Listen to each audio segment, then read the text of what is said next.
Live. Good morning, YouTube, and thanks for checking in with me here today. If you're going to watch, if you're watching this on a replay, you got like 16 minutes. You can fast forward 15, 16 minutes. Go ahead. If not, you're stuck with me here on the live version today as I get my studio set up here. Let's do that. We could do an early YouTube tuned in with John Arman. Should we call him early and see what happens? Make sure we got everything hooked up. Oops, I can't do that. Gotta do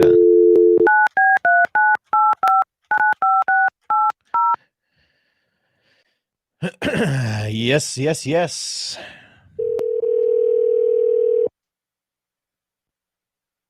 Is he gonna be there?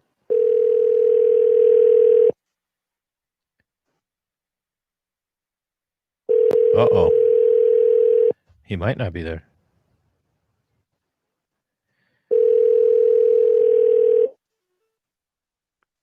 There you go. Hi, you've reached John Arman with Ultimate Outdoor Adventures TV. I'm What? not in right now. Come on, John. You know you're up here.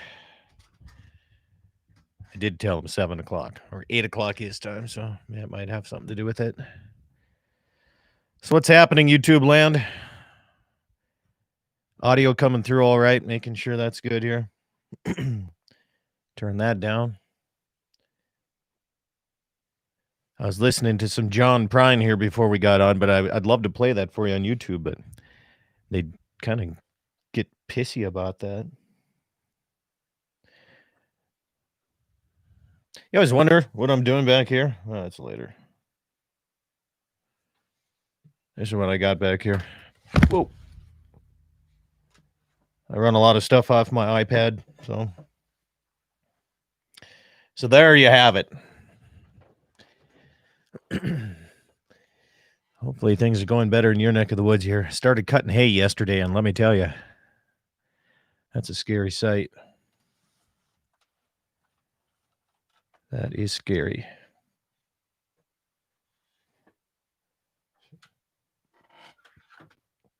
I started cutting what should be hay. That's scary. Let's try to put this over here. See if this makes my life easier. Not really. No.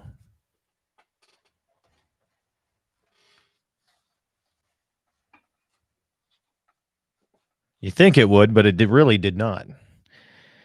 Gotcha on Mumble. Good deal. Yeah, I'm at my home base. I would like to know how I can do mobile Mumble, Todd. If you can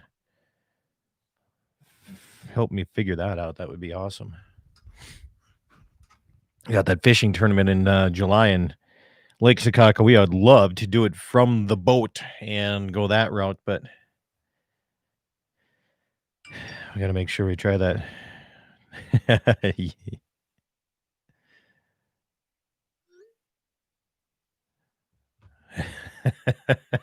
John Arman asked, did I call yet?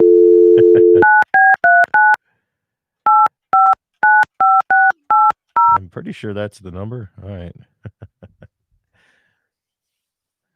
Yes, I did. Hey, buddy. You're live on YouTube. All right. This service down here sucks. You in Flasher? Boost. Yeah, and at the ranch and the booster and everything, it seems like it's just getting worse and worse. You want cell service that is absolutely crappy? Go to Bowman and try to open up like an app on your phone. Freaking possible. That cell service. I mean, and I know why. It's certain cell service towers have upgrades, and some of them just don't need to upgrade. In their, Verizon, the last thing they're going to do is upgrade the Bowman tower and their software inside of that when people can still make calls. You can't check your Facebook, but you can make calls.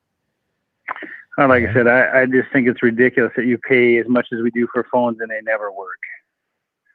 And it don't make a difference if you're 15 miles out of Mandan or going here to Fargo. This shouldn't drop. My gosh. Not in put a man on the moon. Not in today's technology. No, not at all. So let me know if you lose me at all. I'm gonna sit in the same spot and not move. Same spot, don't move. You're gonna. It's like so yesterday the air conditioning went out of the Jesse's tractor when I was cutting hay. Yeah. Let me tell you, I sweated off 5 pounds easily.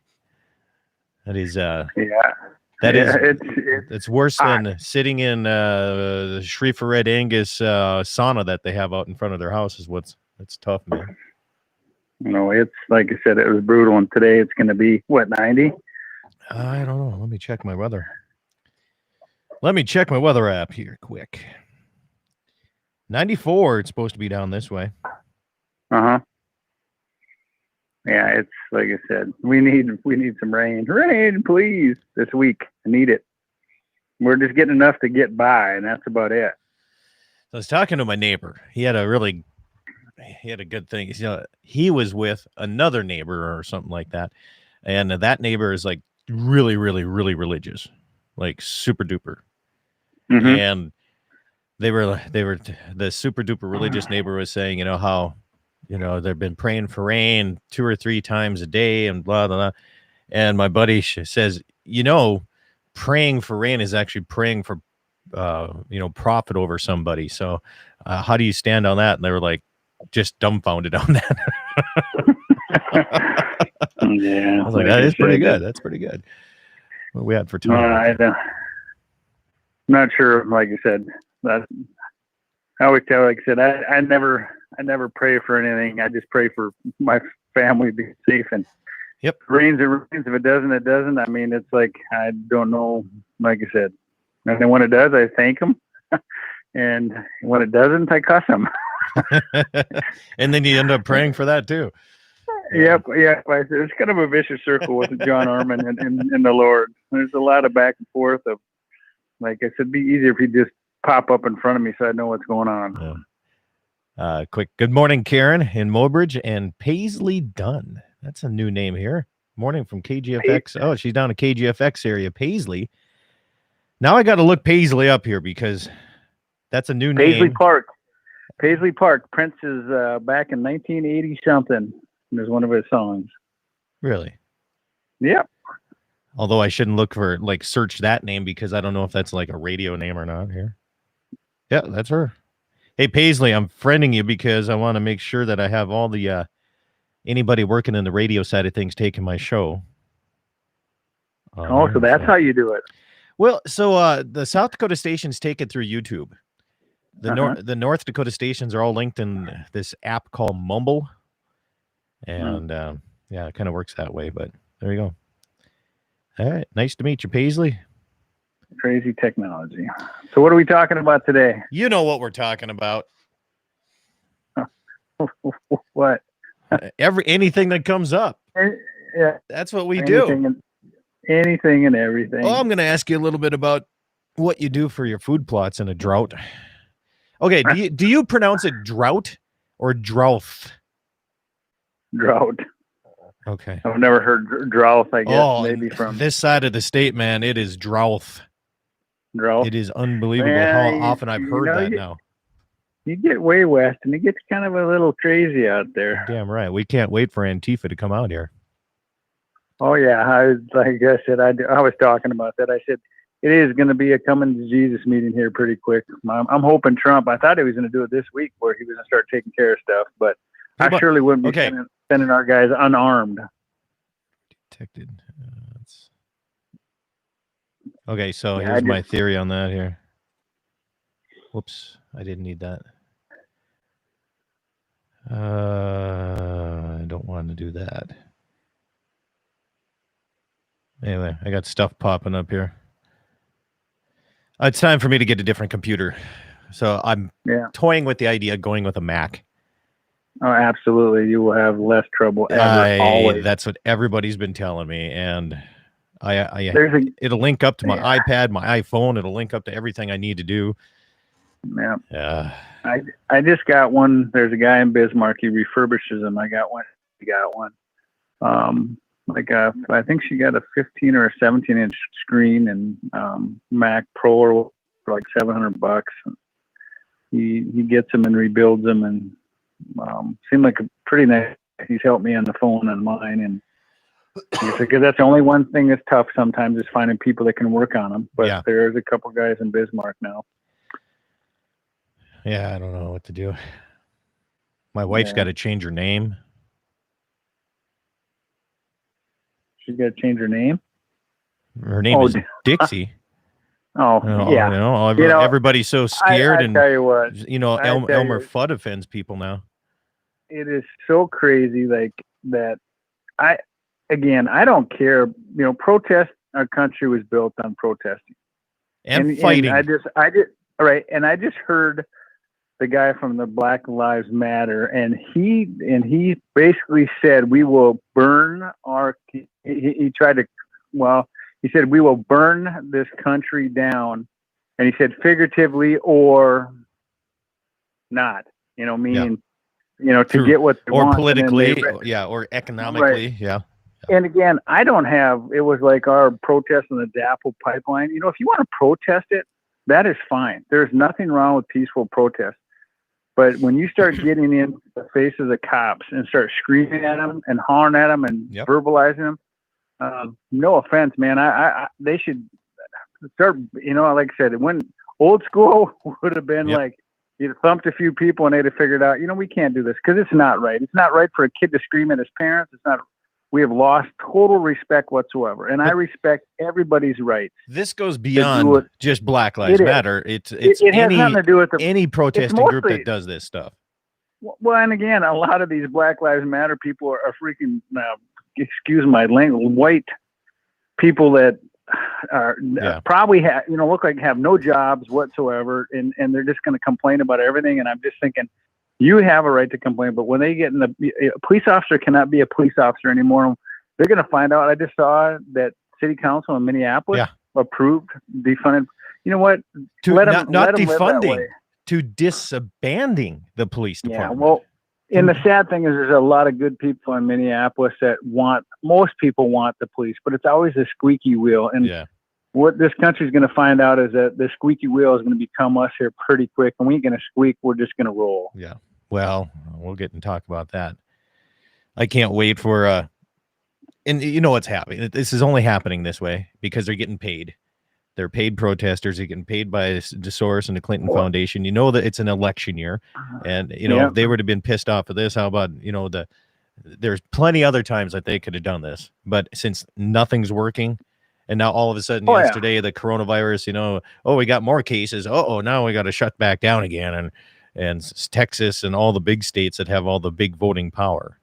So I you and I both know exactly what's happening. It's too bad that other people can't quite, but we're out here working so they can make their protest. Yeah. And that's the thing is that, and look at the states. It's not the red states, it's the blue states, the blue states. And it's like everything that when we talk racism, I don't understand that. Like I said, I believe that most of the country is like you and I, and an ass is an ass. We don't care what color you are.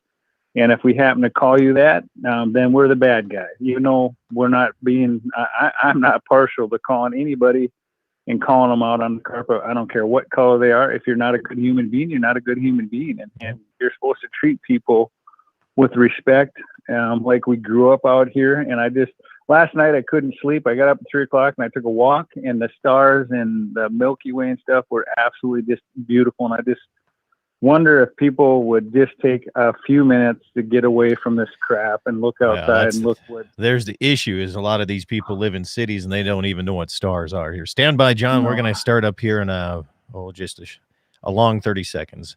Stations, 30 seconds on mark.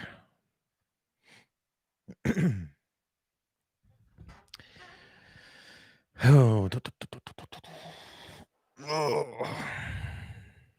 15 seconds coming up on mark.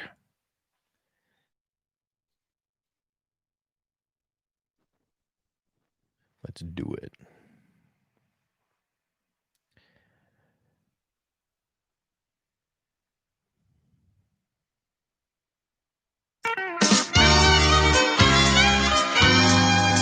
Good morning, everybody, and welcome to the Saturday edition of Dakota Prairie Outdoors. It's great to have you along here this morning as we talk outdoors, and you have the chance to join in.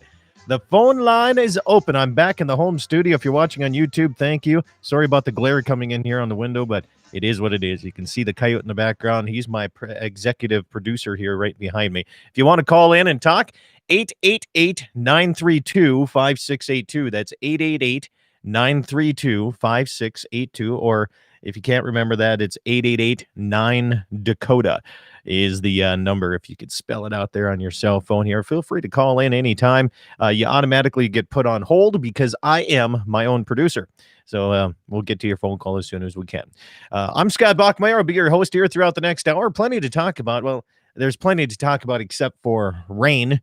Really can't talk about that because I haven't seen it for about a month. But cows are still in good grass, and the coyote pups are looking to doing pretty good as well. South Dakota listeners, if you're a trapper and you're part of the Nest Bounty program, which I think is a great idea, you will have one more chance for you to turn in your tails to your predators that you've taken for this program and get paid for it. So I got this email this morning from a good friend of mine, and they said the participants in the Nest Predator Bounty Program, you had, yesterday there was a chance to do it here, but we also have July 1st, and those locations to do it is all across South Dakota at their Game Fish Parks offices. Sioux Falls, Huron, Rapid City, Chamberlain, Fort Pierre, Mobridge, Webster, Watertown, and Aberdeen.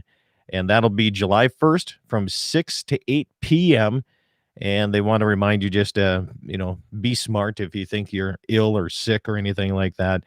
Everybody's still worried about that COVID-19 stuff. So good deal, good program. I hope it works out for you. My guest for the hour is Mr. John Arman. You know him from Ultimate Outdoor Adventures TV. You can find them on Amazon Prime, all across many networks across North and South Dakota here. Good morning, John Arman. How you doing, sir? I'm doing great, buddy. Me on the show. Did you know that Nest program, the Nest Predator program in South Dakota, have you heard about that? I think I told you about that before. I don't know if I've heard about that. What is it? They pay, you go out and you go after predators that kind of, take pheasant eggs and grouse eggs or any of that nesting type of duck and waterfowl. And you cut the tail off and you take them in. They give you, I think it's $5 a tail.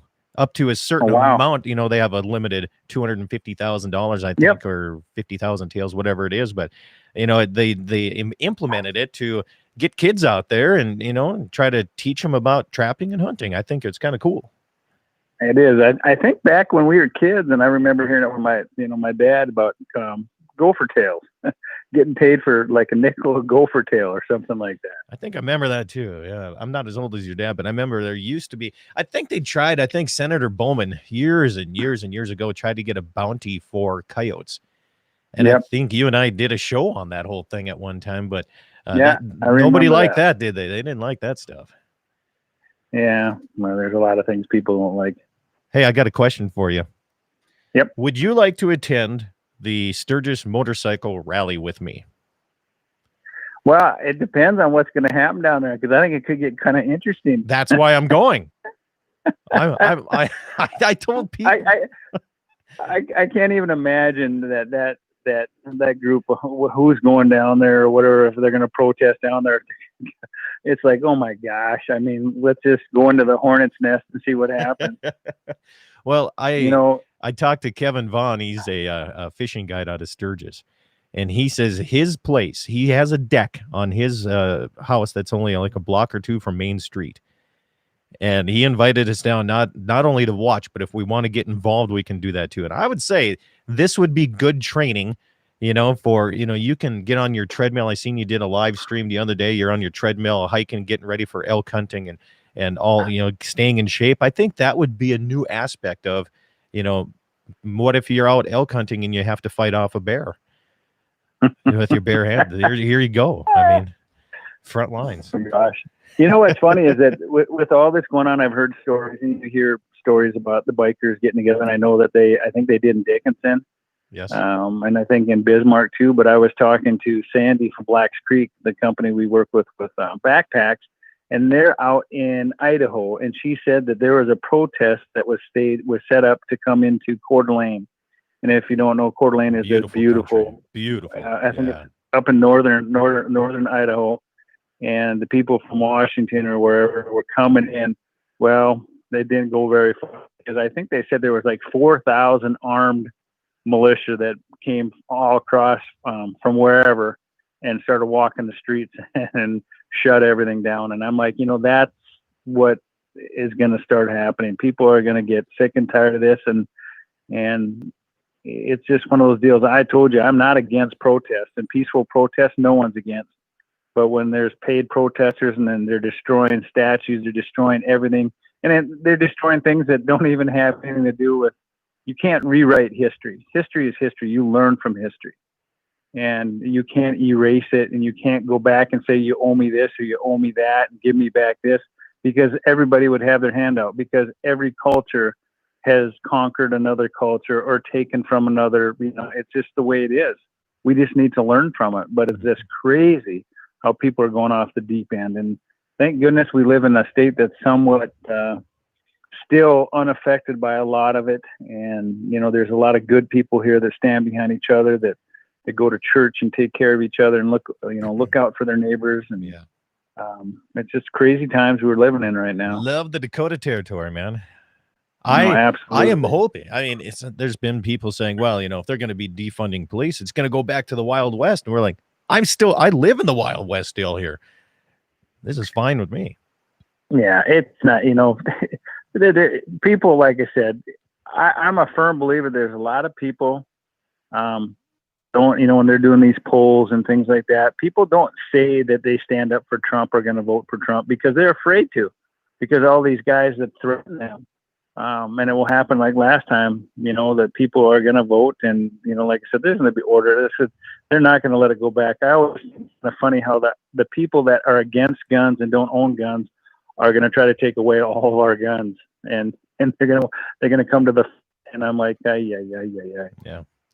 Well, I tell you what, we have plenty to talk about today, and we could go off on politics, but I think spending 10 hours in the tractor cutting what I thought was a lot of hay, but it wasn't a whole lot of hay. That's kind of scary out here this year, John. But you hear all the negative stories. So we're going to talk positive, and we're going to start by talking about, what you got planned. I mean, we're almost up against a break already, so I'm trying to, fill in here before we talk food plots. But what did you plant for food plots? And we'll come back and revisit it after the break here so far. What did you put in this year?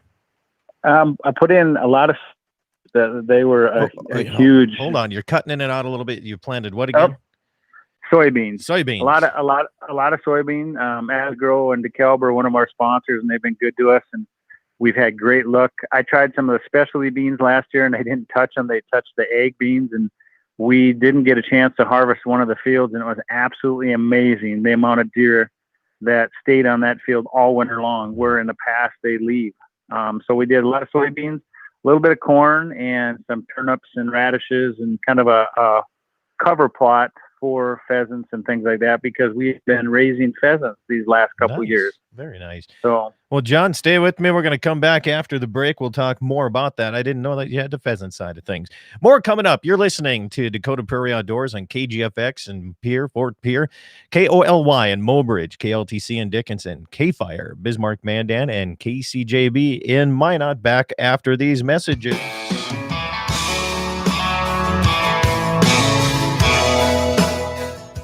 Hi, this is Andy Murdoch with Piper's Auctioneers, hosting these upcoming equipment auctions. On July 25th, Piper's will offer an exceptional antique and collectible auction near Robinson, North Dakota, with too many items to mention, featuring Russell steam engines, tractors, farm equipment, hundreds of stationary engines, flintlock pistols, swords, and so much more. Also join Piper's for these upcoming live and online equipment auctions in Bowman, Animus, and Steele, North Dakota, Dagmar and Baker, Montana, and Ada, Minnesota. For full inventory and details on dozens of land and equipment auctions throughout the upper Midwest, log on to pipers.com. These are challenging times for our state, but the North Dakota oil and gas industry wants you to know they're coming back better than ever. The Bakken is still one of the best energy resources in the world and will be for generations to come. And through it all, the oil industry remains committed to developing our state's natural resources in harmony with our great outdoors and wildlife. This message is brought to you by the North Dakota Petroleum Council. The 2020 North Dakota Cowboy Hall of Fame induction ceremonies June 19th and 20th in historic Medora. Friday evening, a reception begins with a social at 5 at the Alvin Nelson Memorial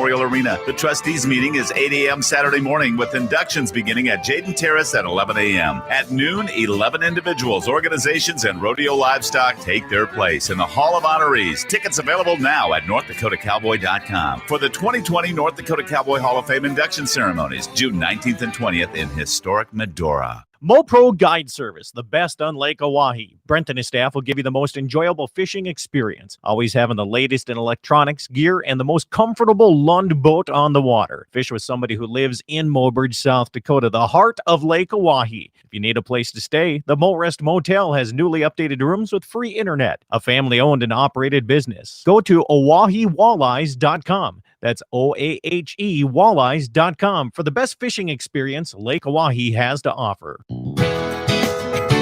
Dakota Community Bank and Trust provides ag loans for all stages of growth, from seed to harvest. Our expert agribusiness lending staff specializes in loans for livestock, equipment, vehicles, and operating. With our roots in agribusiness lending, you can be assured that our lending staff will provide you with prompt and reliable service. In other words, our ag loan officers will always keep your best interests in mind. Stop by your local Dakota Community Bank and Trust today. Equal housing lender, member FDIC. Hi, this is Andy Murdoch with Piper's Auctioneers hosting these upcoming equipment auctions. On July 25th, Piper's will offer an exceptional antique and collectible auction near Robinson, North Dakota with too many items to mention, featuring Russell steam engines, tractors, farm equipment, hundreds of stationary engines, flintlock pistols, swords, and so much more. Also join Piper's for these upcoming live and online equipment auctions in Bowman, Animus, and Steele, North Dakota, Dagmar and Baker, Montana, and Ada, Minnesota. For full inventory and details on dozens of land and equipment auctions throughout the upper Midwest, log on to pipers.com. These are challenging times for our state, but the North Dakota oil and gas industry wants you to know they're coming back better than ever. The Bakken is still one of the best energy resources in the world and will be for generations to come. And through it all, the oil industry remains committed to developing our state's natural resources in harmony with our great outdoors and wildlife. This message is brought to you by the North Dakota Petroleum Council. The North Dakota Cowboy Hall of Fame in historic Medora is open for the 2020 summer season. All safety precautions have been taken, with social distancing guidelines enforced and hand sanitizer stations in place. Come see the beautiful new displays for 2020, including the amazing bronze collection in the Hall of Honorees. Shop our wonderful gift shop with merchandise available celebrating 25 years of the North Dakota Cowboy Hall of Fame. We'd love to see you at the North Dakota Cowboy Hall of Fame in historic Medora. Rockin' 7W has all the panels you need. Freestanding panels, windbreak panels, feeder panels, and the original protester panel. If you don't know what that is, it's a sort panel that makes sorting calves from a cow a breeze. You can do it in a fraction of time with just one person on foot or horseback. You can custom order sizes to fit your current operation, or you can start from scratch. Rockin' 7W also does trailer repair on any size trailers, mobile welding, and custom cattle hauling. Call Justin at Rockin' 7W at 701-206-1030. That's 701-206-1030. Rockin' 7W, the farmer and rancher's go-to guy. Dakota Community Bank and Trust, Trust Advisors. Use your wealth to support your family and those you care about. We know you have worked hard over the years to accumulate wealth.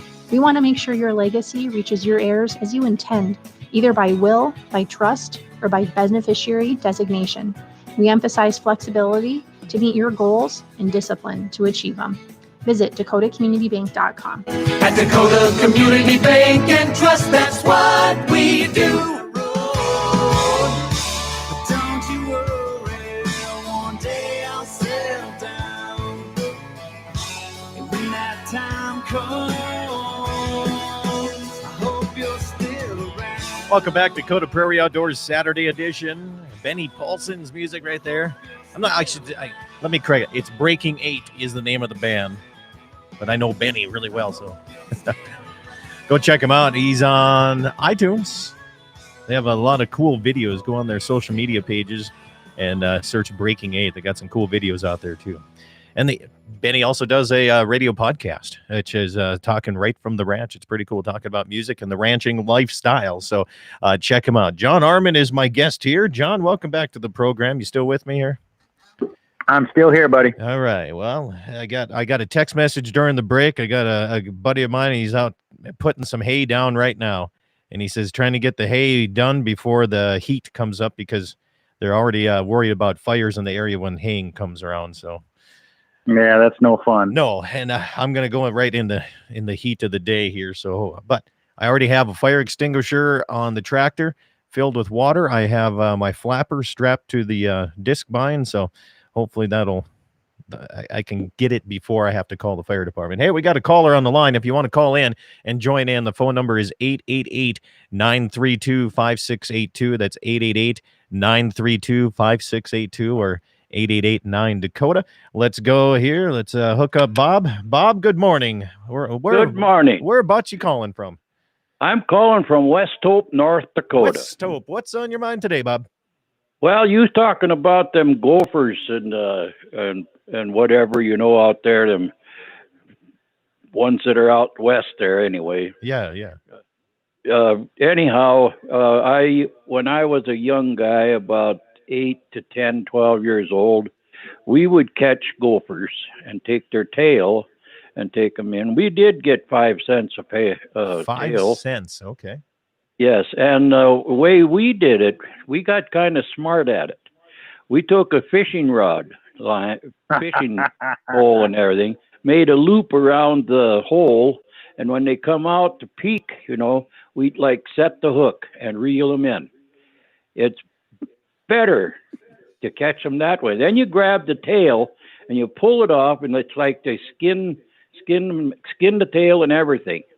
Now, are you talking striped gophers or are you talking prairie dogs here? I'm talking striped gophers. Okay.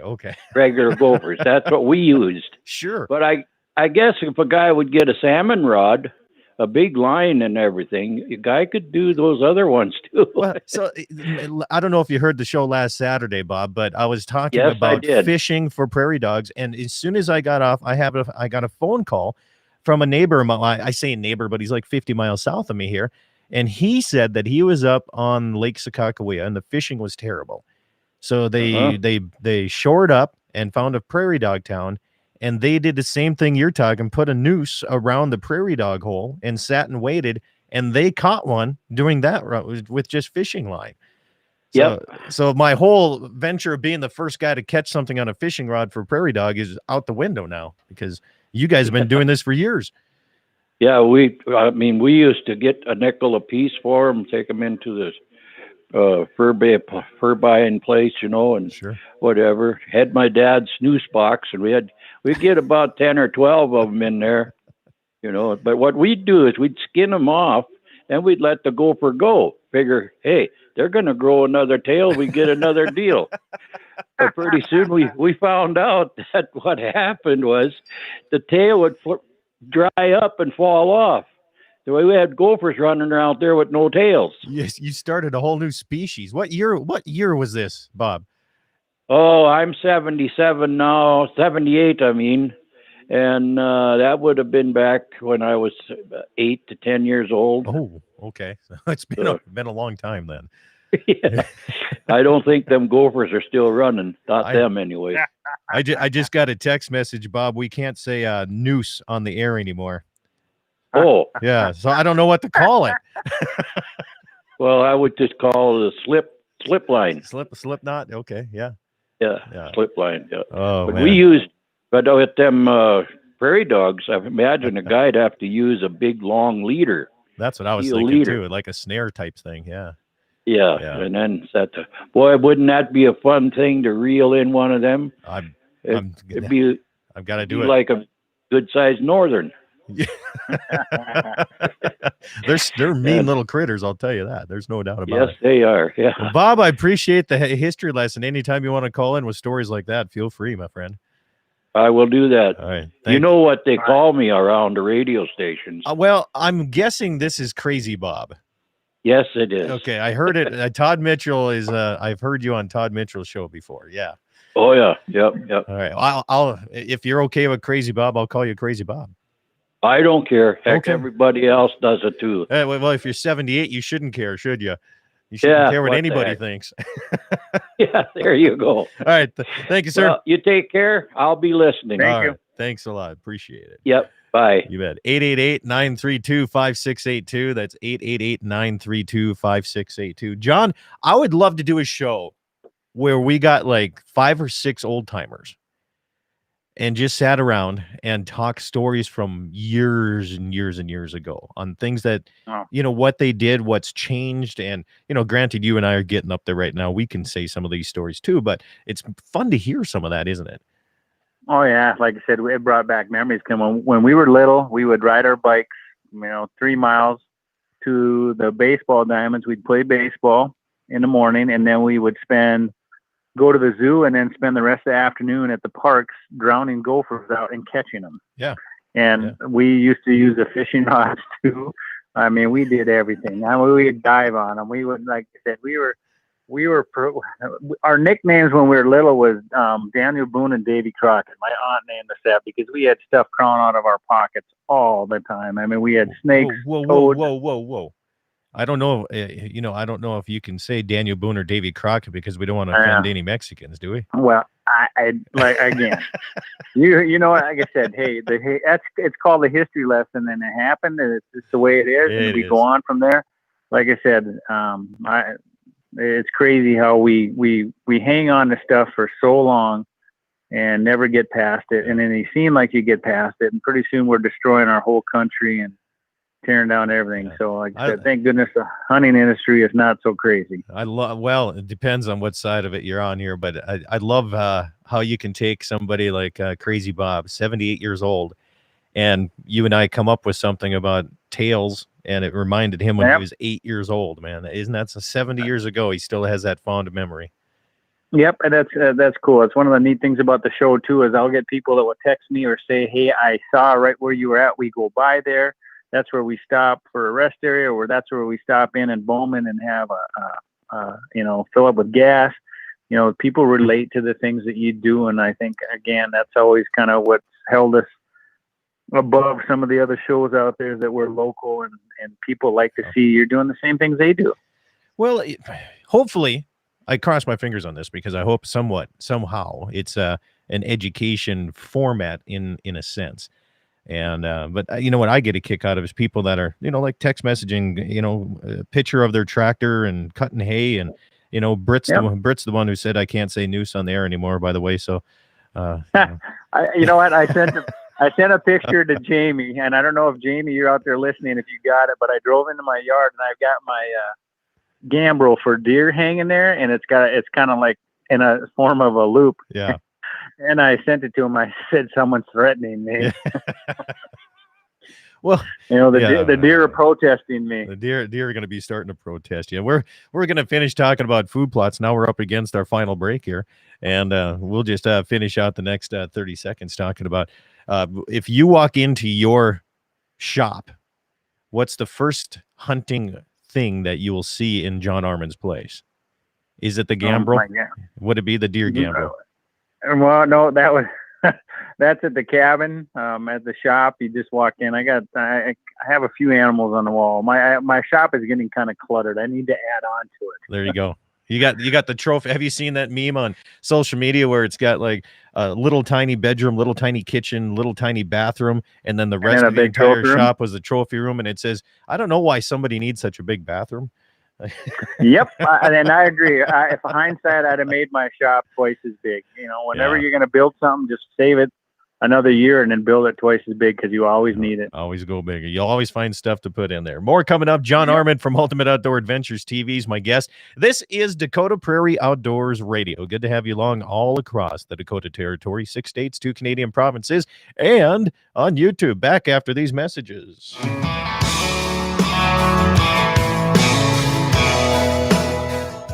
Hi, this is Andy Murdoch with Piper's Auctioneers hosting these upcoming equipment auctions. On July 25th, Piper's will offer an exceptional antique and collectible auction near Robinson, North Dakota with too many items to mention, featuring Russell steam engines, tractors, farm equipment, hundreds of stationary engines, flintlock pistols, swords, and so much more. Also join Piper's for these upcoming live and online equipment auctions in Bowman, Animus, and Steele, North Dakota, Dagmar and Baker, Montana, and Ada, Minnesota. For full inventory and details on dozens of land and equipment auctions throughout the upper Midwest, log on to pipers.com. These are challenging times for our state, but the North Dakota oil and gas industry wants you to know they're coming back better than ever. The Bakken is still one of the best energy resources in the world and will be for generations to come. And through it all, the oil industry remains committed to developing our state's natural resources in harmony with our great outdoors and wildlife. This message is brought to you by the North Dakota Petroleum Council. The 2020 North Dakota Cowboy Hall of Fame induction ceremonies June 19th and 20th in historic Medora. Friday evening, a reception begins with a social at 5 at the Alvin Nelson Memorial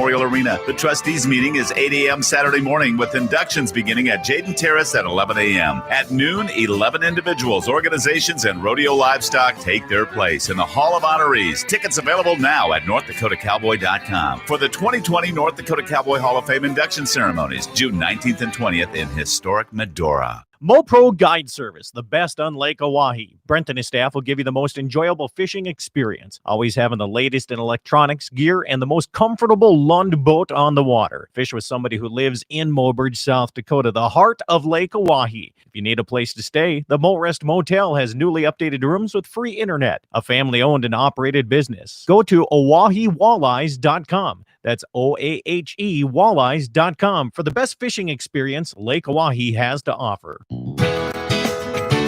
Dakota Community Bank and Trust provides ag loans for all stages of growth, from seed to harvest. Our expert agribusiness lending staff specializes in loans for livestock, equipment, vehicles, and operating. With our roots in agribusiness lending, you can be assured that our lending staff will provide you with prompt and reliable service. In other words, our ag loan officers will always keep your best interests in mind. Stop by your local Dakota Community Bank and Trust today. Equal housing lender, member FDIC. Hi, this is Andy Murdoch with Piper's Auctioneers hosting these upcoming equipment auctions. On July 25th, Piper's will offer an exceptional antique and collectible auction near Robinson, North Dakota with too many items to mention, featuring Russell steam engines, tractors, farm equipment, hundreds of stationary engines, flintlock pistols, swords, and so much more. Also join Piper's for these upcoming live and online equipment auctions in Bowman, Animus, and Steele, North Dakota, Dagmar and Baker, Montana, and Ada, Minnesota. For full inventory and details on dozens of land and equipment auctions throughout the upper Midwest, log on to pipers.com. These are challenging times for our state, but the North Dakota oil and gas industry wants you to know they're coming back better than ever. The Bakken is still one of the best energy resources in the world and will be for generations to come. And through it all, the oil industry remains committed to developing our state's natural resources in harmony with our great outdoors and wildlife. This message is brought to you by the North Dakota Petroleum Council. The North Dakota Cowboy Hall of Fame in historic Medora is open for the 2020 summer season. All safety precautions have been taken, with social distancing guidelines enforced and hand sanitizer stations in place. Come see the beautiful new displays for 2020, including the amazing bronze collection in the Hall of Honorees. Shop our wonderful gift shop with merchandise available celebrating 25 years of the North Dakota Cowboy Hall of Fame. We'd love to see you at the North Dakota Cowboy Hall of Fame in historic Medora. Rockin' 7W has all the panels you need. Freestanding panels, windbreak panels, feeder panels, and the original protester panel. If you don't know what that is, it's a sort panel that makes sorting calves from a cow a breeze. You can do it in a fraction of time with just one person on foot or horseback. You can custom order sizes to fit your current operation, or you can start from scratch. Rockin' 7W also does trailer repair on any size trailers, mobile welding, and custom cattle hauling. Call Justin at Rockin' 7W at 701-206-1030. That's 701-206-1030. Rockin' 7W, the farmer and rancher's go-to guy. Dakota Community Bank and Trust trusts advisors. Use your wealth to support your family and those you care about. We know you have worked hard over the years to accumulate wealth. We want to make sure your legacy reaches your heirs as you intend, either by will, by trust, or by beneficiary designation. We emphasize flexibility to meet your goals and discipline to achieve them. Visit DakotaCommunityBank.com. At Dakota Community Bank and Trust, that's what we do. But don't you worry, one day I'll settle down. And when that time comes, Welcome back, everybody. Dakota Prairie Outdoors Radio.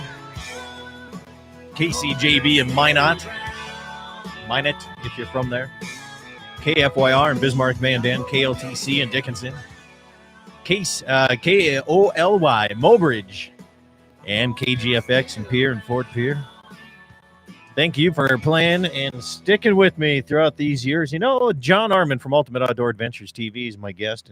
And John, this is year number 12 that I've been doing the radio thing, and between my daily show, and I don't know how long I've been doing the talk show. I think only a couple years difference, maybe about 10 years. It's been a long time. So we've been together through a lot of different things, haven't we? Whether political or outdoors wise, man. It's been a nice ride. Hopefully we got another 20 years left in us. 20, man. I was going for at least 30, 40 is what I'm hoping. Not the way I live, but I don't think it's possible, but that's okay. If it's my time, it's my time. You know, we were talking food plots before I sidetracked everybody. And you're doing soybeans, of course, is your big one. And you do that mostly because of archery. I would think, because that's a kind of an early season where those deer love coming into soybeans and that when they're still in velvet, don't they? They do. And you know what we learned last year is that, and I don't know if I'll have enough, but last year we had about 60 acres that didn't get combined, and the deer during the winter time preferred it over everything. You know, they're high in protein. It was amazing. We sat on one of our fields and we counted 80 deer coming in, and before we quit counting, and we found it was our best year ever shed hunting. We walked the coulees and draws and found a few, but then we got on the Ranger and covered the soybean field, and we found I think 35 to 40 different antlers. So yeah, soybeans are good. And I just actually planted my last food plot now. I put in some pheasant mix. It's got some sunflowers. It's got turnips, radishes, and I'm learning as I go. You know, the spraying, the chemical thing is definitely a learning curve, because sometimes I get ahead of myself. And when you don't, you know, when you're putting in a mix of stuff like radishes, turnips, and all that, you can't go in there and spray them after you planted them and they come up, and you'll kill something in there. And I've just learned that I got to be a little bit more patient with the spraying and wait till things green up and spray it, and then seed it. So I'm hoping this one's going to be a good one. We get rain. Yeah, I was just going to ask, how's the drought treating your food plots right now? Are they still going to produce anything? They're doing okay. Like, so we've probably got an inch and a half down here in the Flasher area. We've caught a few timely rains, nothing big, but enough to keep things going. And we've got some beans on our irrigated pivot. So, you know, I'm waiting for parts on one of the pivots. We got to get that going. We got the other one going. So we should be okay. It's just, those are the areas that are harder to hunt, but they will draw deer. So we should be okay. We just need them. Counting on that rain this next week. So I got a text message coming in, says, can you take crop insurance out on food plots? Boo. I have no idea. I would say, probably not. Depends on how big the food plot is. If it's right 1,000-acre cornfield, I would consider that a pretty good sized food plot. I just listened to a podcast of, if everybody knows Lee Lakowski, you know, Lee and Tiffany. You know, he started from nothing. He quit his engineering job and started farming. He didn't have a tractor, didn't everything. Well, now he's running multiple farms. And I want to say that he spends up to somewhere around $250,000 or more on food plots for deer. Yeah. I mean, you're talking about an operation. But again, the guy's, he's almost to the point, like you said, twisted, is that's all he thinks about deer. And I mean, he kills some giant deer. And, you know, he only kills a couple of years, so he puts a lot of time and effort into making the deer herd better for everybody. So well, and he's also doing it as part of, I'm guessing, he hosts people hunting. I mean, he's kind of a guide and outfitter too, in a sense. Yeah, he has. You know, he has a lot of friends come in. I mean, they've got like Luke Bryan and some of those guys. I mean, they have done very well. I've been impressed at where he started and where they ended up. It's pretty neat to see how he started with pretty much nothing and has built up, you know, to be one of the top shows in the industry, and is actually farming and, you know, knows what he's doing. Yeah. And again, he's breaking even, but that's what he wants to do. I think that's pretty good, breaking even. In the farming and ranching side of things, breaking even's pretty darn nice. I think this year would be awesome. So yeah, I hear you there. That's, again, I know enough to do it or not to do it. I know enough to be dangerous, and Farm and Arman is not going to quit his real job anytime soon. So you called me the other day talking about a cow elk tag that you got in that Ekalaka area. Now, opportunities to kill an elk are a little bit harder for non-resident and residents, and even if you're a resident, if you're from the Dakota Territory, unless, of course, you pony up some big bucks, I'm sure you can buy an elk hunt somewhere. But just to get into like a Montana or draw into a Wyoming tag, it's pretty rare. When you're going out and you're going to film this cow elk hunt, what are you hoping to show compared to some of those TV shows who have the chance of hunting big bull elk every year? Well, for us, like I said, we very seldom, we use one outfitter in Montana, and he's a great guy. He's a rancher first and has been outfitting forever. He's always good to us. But, he usually books up fast. And what I did is I made my calls to people that I know, won't mention any names, and was able to get hooked up with a gentleman out there that, he said, I don't have elk in my place, but I'd be more than happy to go take you around to all my neighbors that do. And I'm sure we can get you on someplace, and show people that we can hunt some of the public land out there. But one of the things that hurts us is that anytime we hunt and film, if we are on like the national grasslands out in Montana or BLM or anything, we get charged to film. Yeah. They say we're making a profit off of it. So it gets expensive, and I'm not one to want to pay $1,500 on a chance to, it's one thing if you kill something and get a show, but the odds aren't real good. So we rely a lot on block management and private landowners to help us out. So we're going to go knock on doors, and I'm going to go out there in the summer. And if I need to help them hay, if I need to help them put up a little fence, yep. And again, we don't mind paying a trespass fee because I know that it's a tough life out there. So a lot of places we go, we pay a $500 to again, if you're going elk hunting, you may have to pay $1,000 trespass fee. Do I like doing it? No, but when it goes to the rancher, I don't mind it at all. Yeah, at least you know where the money's going to, and they can put that money back into fences or water or spraying weeds or something. Yeah, exactly. Yeah. So, again, we're just going to get out there and just show people that it doesn't take an $8,000 hunt to go kill something. And we put in for these cow tags. Levi Nelson, he's like, hey, let's put in for these cow tags. And I'm like, okay, what do they cost? They're only $270 compared to, spending $1,000 on a bull tag.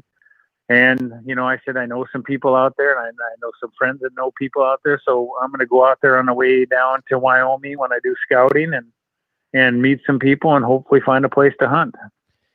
And it would be nice to see a TV show where they actually walk up to a farmer or rancher's door and knock on the door and show them. Because, you and I grew up always asking people and getting permission to hunt. Nowadays, not so much. It seems like that's kind of on the wayside because I don't think they know how to do it right, John. You got to do a TV show about this is some of the things you might want to ask them and how to go about it. And that's one of the things I try to teach, when I talk on TV, whether it's with you, people just are afraid to do it. And they say that the landowners won't let them. I'm like, you know what? The worst thing that's going to happen to you is they're going to say no. Yeah. That's it. And I had gotten an argument with a guy and even called him because he said, oh, you guys get to hunt all the private land and you guys get this and get that. And I'm like, the guy didn't even know me. And I said, you know what? You have no idea what I do to get on these places. And I said, most of the time you don't have to do anything except be nice. And, that's a killer. It's like most of these ranchers and farmers, if you just offer them to help them, most of the time they don't take you up on it. Some do. And again, I contact anybody I hunt with or anybody I know, whether I'm hunting their place or not. I have built a relationship and I call them throughout the year, not just during hunting season. Hey, you guys got any rain? How are things looking down there? Do you need any help with anything? And then they'll be like, well, we're looking for hay. So then I look for hay up here or whatever you can do to help them. But the biggest part of it is just being a good person. Just be a friendly person. Ranchers and farmers are, they're kind of solo people, and they're out in the middle of nowhere. They don't always get a lot of guests and things like that. And so sometimes it takes them a little longer to warm up to you. But like I said, I've never been chased off of any place or anybody that was rude or anything. They're polite. And like I said, I'm polite to them, and you get them at the right time. Don't try to bug them when it's a busy time of the year. And like I said, just go ask. I think a lot of the farmers and ranchers, like you said, there are solo, especially those of us out in the very rural areas out here. If we see somebody driving on a county road and we don't recognize a vehicle, that's a shock to us. So especially when it's not like deer season, because then it's just crazy, but if you see somebody pulling into your yard during haying season and come up and say, hey, do you need any help? The first thing we're going to look at is, don't show up in skinny jeans.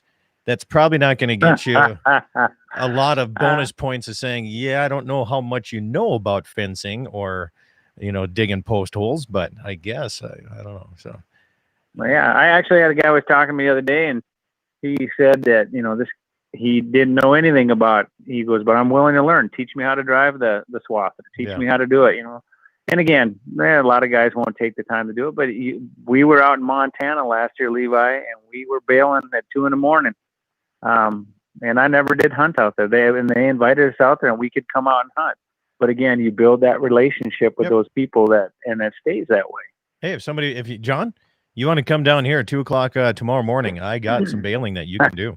I guarantee you. I got a kids rodeo I'm going to announce tomorrow in Marmouth. I'm announcing the big kids rodeo. So it's a lot of contestants out there. It's pretty cool. So Marmouth is a cool little town. I tell you, there's always secrets around every door in Marmouth. Some of them you want to go after, some you just leave as a secret, my friend.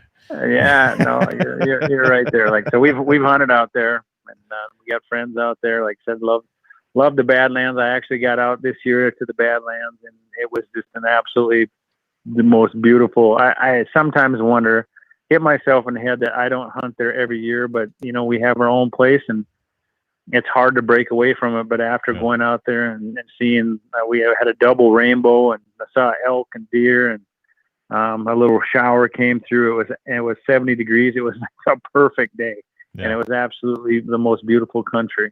Well, it's not like that every day, but it's nice that you caught a good one like that. No, it was a nice day.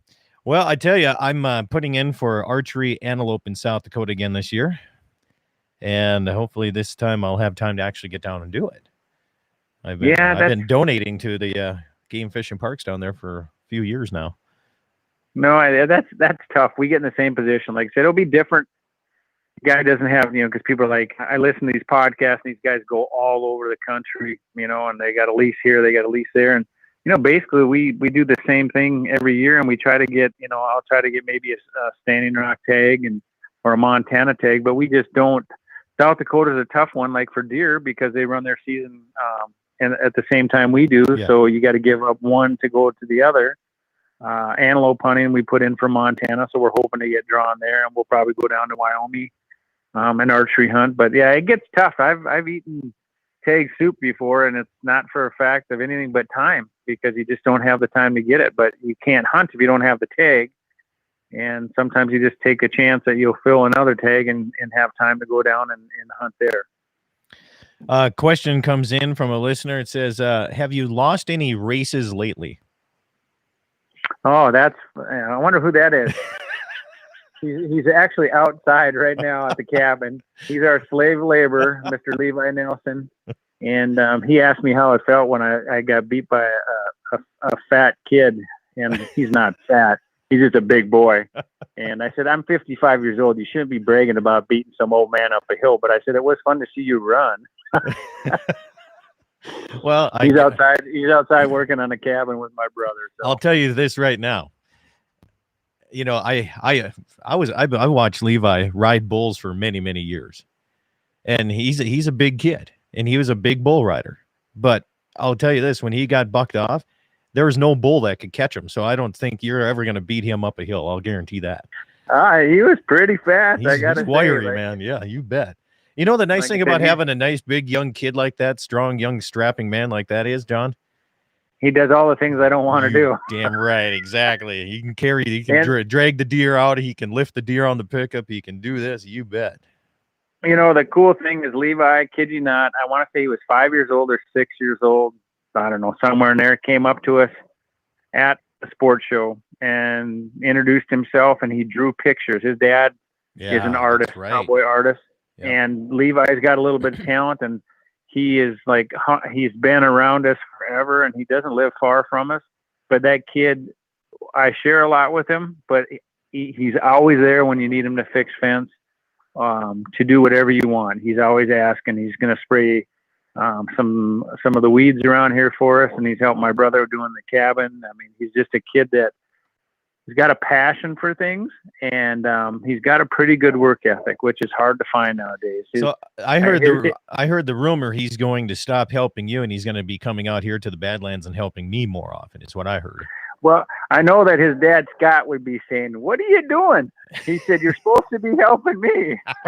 His poor dad. I said, you know, when I talked to his dad, and I said, you know, I was the same way. It's a lot funner and more exciting to go help someone else. Yeah, and, that's true. And to help your dad. I said, but the light bulb will come on. I said, it might Levi, his light bulb's flickering a little bit, but mine didn't come on until I was 26, and I figured out my dad was pretty smart.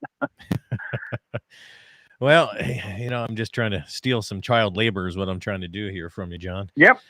Nope, I hear you. He's a good worker. You feed him, and he'll work all day for you. Work for food. That's all of us at branding season is what we do. Hey, where can people find Ultimate Outdoor Adventures TV if, say, they're in Kadoka, South Dakota? Kadoka. Where is Kadoka? You don't know where Kadoka is? No, I don't. We're going to have to take a trip. It's the only place I ever got kicked out of a bar in my life. And I mean kicked out.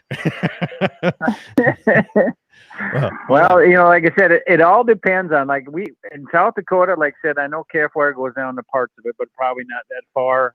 Mid-Coast Sports we're on, but again, you have to have mid-continent, so there's places like Rapid City, Sioux Falls, so not a lot of the rural places have that, but find us on YouTube.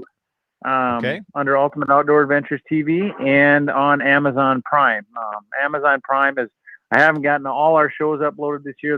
I think with that COVID thing, they slowed down, and I got to get going on YouTube. I think I got 9 shows, so I got a few more to upload, but you can go on there, and we have, I think, 5 or 6 seasons on there. And in the same on Amazon, I think we have 3 seasons. How many years have you been doing this now? 17 or 18?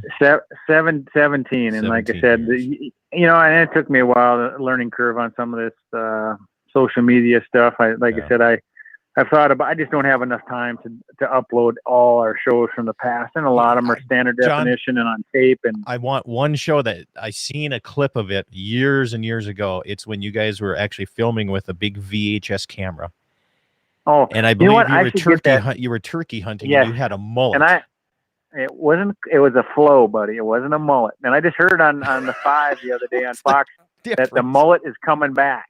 The mullet's coming back because of the coronavirus. And mine was coming back pretty good, but you know, mine was more like the Mel Gibson or the Tarzan look I was going for back then. And that was back. Shrado's got hair. Yeah, Shrado's got hair. We're up against the time here, everybody. I'm sorry I can't get to your phone calls. I got a quick message. It says from Kelly. It says I may have been kicked out of that bar in the last couple of days, Scott. maybe it's a trend here. I don't know, but we're up against the clock here. I'm sorry, can't get to your calls. If you want to call in and do the after-hour show here after we get off the radio, you sure can call back in because we will let you talk to John Arman. You're still live on YouTube here for a little bit. Thanks for tuning in all across the Dakota Territory. KGFX, thank you so much. KOLY, KFYR, KCJB, and KLTC. Really appreciate you guys sticking with me here throughout 12 years now. I appreciate that very much. Have yourself a great day. Enjoy. Pray for rain. Eat some meat. Drink some milk. Have a good weekend.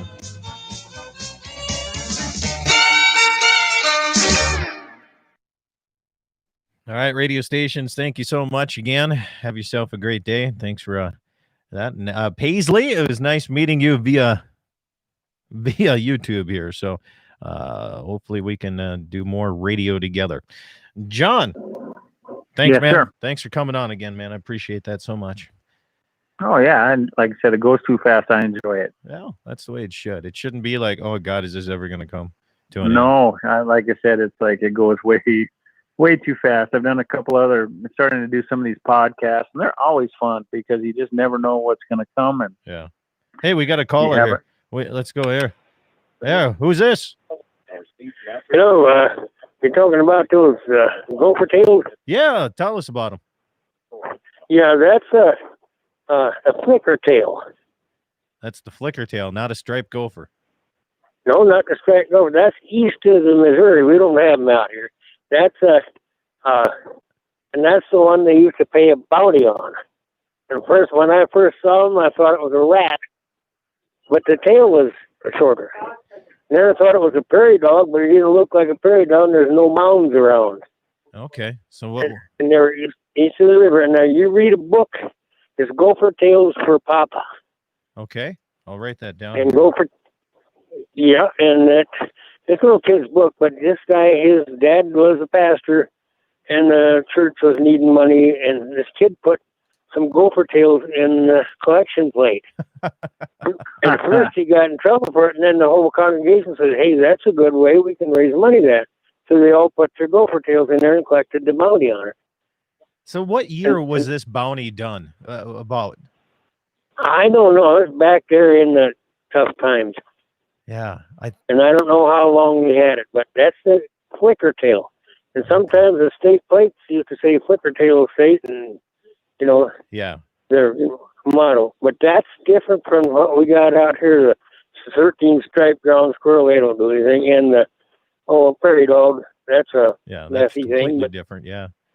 So where about are you calling from? Oh, north of Hettinger. North of Hettinger, okay. Yeah, I thought they were always striped gophers. I didn't know they were flicker tails. No, it's a flicker. It's kind of rat-sized thing. It's got a little gopher tail to it. It's not a rodent. It's a gopher. Okay. Yeah, and check that out. Read that, or check out that Gopher Tales for Papa. It's an interesting, cute little kid's book. Okay. Well, okay. Yeah. Thank you. Thanks for the call. Appreciate it. You bet. There you go. Information. Interesting. Yeah. Gopher Tales for Papa. Yeah. We just found we got like 5 prairie dog holes out in our irrigation, and we saw 2 prairie dogs, and so kill them. I told Russ, no, we're gonna let them grow a little bit. I have one of those blow it up machines. And it works really good on small towns. It kills them. I mean, because for every one you see above the ground, there's probably 10 underneath the ground. You mean you get that propane one? Yep. Yep. Oh, we were going to use that at my mom's for pocket gophers, because I've done it before. Yep. I did it with gasoline one time, but it's probably not the safest thing to do. But it made a big woof. Yeah. And I'm like, wow. Yeah, no, this will take care of those little buggers, and they're moving all over the place right now. There's new towns popping up everywhere. Well, that's what Russ said. He said you'll see one looks like a pregnant one just hauling butt down the road out in the middle of nowhere. Yeah. But hey, Levi just popped his head in. And he said, if you let him shoot one of those big mule deer out there, he'll pound any kind of post he wants. If he can come out with his bow and he can see if he can find any one of these big mule deers. They're out there, but I know an area where I could take them. And it's a hike in and hike out only, but nobody has the guts to go back there with me. I got to find out the rule. We got those e-bikes, and I got to say that this is private land, buddy. Yeah, you can. If what's nice about you're not going to go up and down the Badlands, but when you got like a 4-mile dead walk where there's nothing, to get to certain areas, they save a lot of time, and you can haul your camp stuff in and set it up. I found out you can't use them on the Mada. How do you say that? Mada Hay Trail. Mada Hay. Yep. Yeah. And again, you can use any other bike on it, but that's considered a motorized bike, so you can't. Yeah, and I'm not. Again, I'm not sure on that. I'm not trying to. It's one of those deals. You got to pedal it. I mean, you can use a motor, but you're not going to last. It's a pedal bike, and it's no different than riding a mountain bike. It's just a little easier. Makes it a little easier for a guy like me.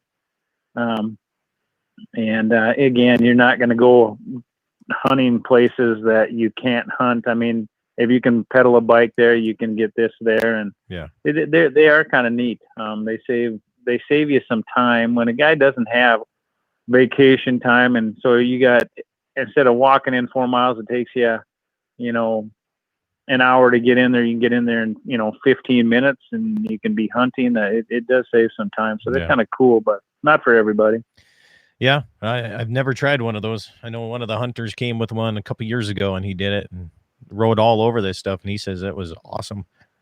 What is, I love horses, but when you take a horse, it takes time. I mean, it's like I said, you can get to places with a horse that you're not going to get with those bikes, but you got to worry about your horse being tied up and leaving them places and things like that. So it's like I said, there's a place and time for both of them. I mean, it's a lot easier to throw a bike in the back of the truck than it is to load your horse up. And I've done that out in Montana, and taking my horses out there. Feed, you don't have to worry about Coggins papers. You don't have to worry about all that. Yeah, I hear you. Yeah.